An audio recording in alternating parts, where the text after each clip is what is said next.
première recette est bien le fun. C'est une espèce de scone. Moi, j'ai pas le réflexe de faire ça, des scones, toi. Moi, j'en fais souvent parce que j'adore ça. Moi, c'est comme le sucré salé. C'est c'est comme très, pour l'heure du thé, très anglais. Est-ce qu'on a du beurre, pas loin? Oui. On l'a maintenu au froid parce qu'il était congelé. Au congélateur. Oui. Puis, on va prendre l'œuf. Comme ça. Avec de la crème 35 %. Ici, je crois que c'est 2 tiers de tasse. Est-ce qu'on va aller? OK.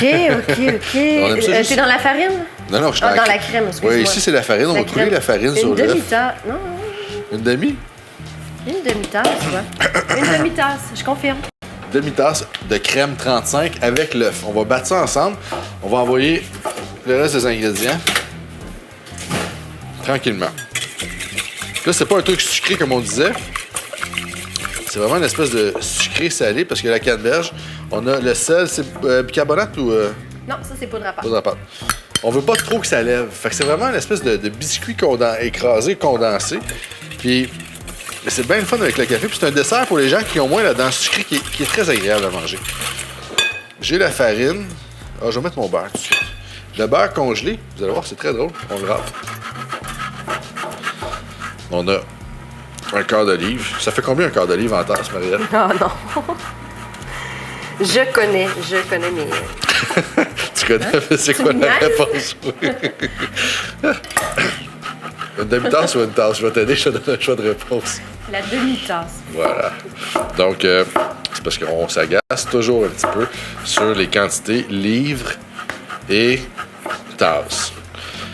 Là, il faut vraiment... Puis en fait, je ne veux pas le faire à côté de mon bol parce que ça va coller puis ça va fondre. Fait que je le fais tout de suite puis ça va être réglé. Fait que ça va faire comme... Ce que ça donne le beurre râpé, en fait, c'est que ça en met partout dans mon mélange, mais ça garde l'espèce de côté floconneux, quasiment feuilleté. Bon, c'est sûr que là, pas mal fait, là.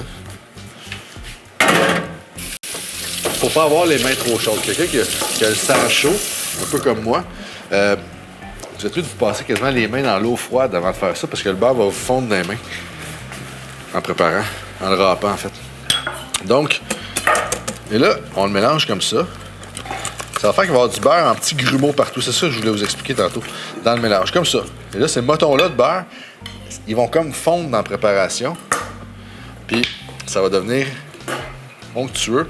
Et là, on va travailler tout ça sur la planche. Là, avant que ça devienne trop motonneux, je vais changer d'outil de travail. Voilà. Une maryse. Canneberge séchée. On peut les prendre sucrées parce qu'on n'a pas mis de sucre dans l'appareil. On n'aurait pas à mettre un peu d'ailleurs. Et voilà. Et là, ça devient une espèce de mélange qu'on va transférer sur la planche de travail. Mélange pas trop parce que... Ah oui, mais j'ai mes autres ingrédients qui arrivent. Le cheddar et les pommes. Je t'oubliais. Là, je vais saler ma planche. Ça, j'adore ça. Ici. Bon, ben, je vais me transférer là pendant que je t'attends. Tiens, j'arrive. Puis, je vais aller me chercher une espèce de gratte. On a tout ça ici? Je vais regarder pendant que tu fais ça. Genre de spatule à pâtisserie, là. Je te mélange tout, hein? Fait que parfait. Bonne chance. Bonne chance, merci. Et c'est parti. Donc, pommandé avec le cheddar. Puis là, on mélange tout ça. Puis on va se faire une espèce de disque. D'où l'importance d'avoir mis la farine en dessous.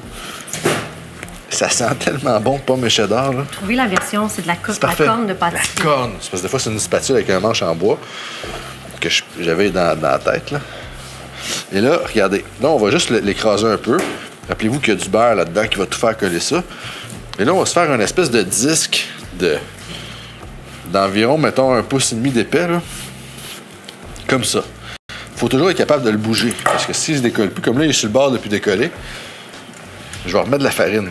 C'est pas grave si on remet de la farine. Puis ici, à côté, je suis toute prête à envoyer au four. Donc là, ce que je veux, c'est vraiment ramasser tous mes ingrédients. Puis si vraiment le mélange est trop collant à ce moment-ci, rajoutez-vous de la farine encore, puis tournez-le de bord. Parce que comme là, il est juste à la limite du collant, mais il est correct. Puis le scone, ça doit être quand même sec, hein? Ouais. Dans la bouche. C'est pas moelleux, là. Non. Ben moi, j'aime mieux ça moelleux que sec, par exemple. Puis ça, c'est moi. Bon, regardez comment c'est quand même pas pire.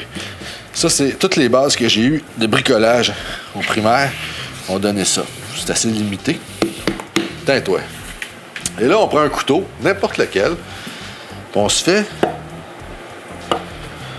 6 portions. Puis après ça, on peut aller faire 12 portions si on veut. C'est pas grave le nombre de portions, on se fait des X dessus. Juste pour faciliter la portion par la suite. Quand même beau, hein? Tu le laisses entier, toi, hein? Ouais. Là, on l'a coupé ici. Ouais. Moi, je le laisse entier. Moi, j'aime mieux cette alternative-là aussi. Puis, on transfère ça.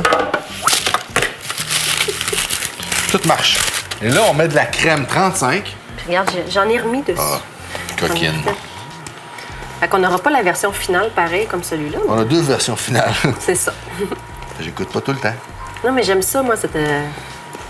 Puis là, on va aller Ouais. envoyer un petit peu de fromage dessus. Tu sais, il nous en restait, comme tout bonnement. Puis là, on va enfourner ça. Ceux individuels étaient combien de temps? Étaient environ 25 minutes? 25-30 minutes, oui. Celui-là, ça va peut-être être un 40 en le faisant entier. Ça, à l'heure du thé, là, pour ceux qui prennent le thé. Ou à l'heure du café. Le matin au brunch. Déjeuner, ça, pour déjeuner, c'est hallucinant. Tiens. Tadam! Voilà.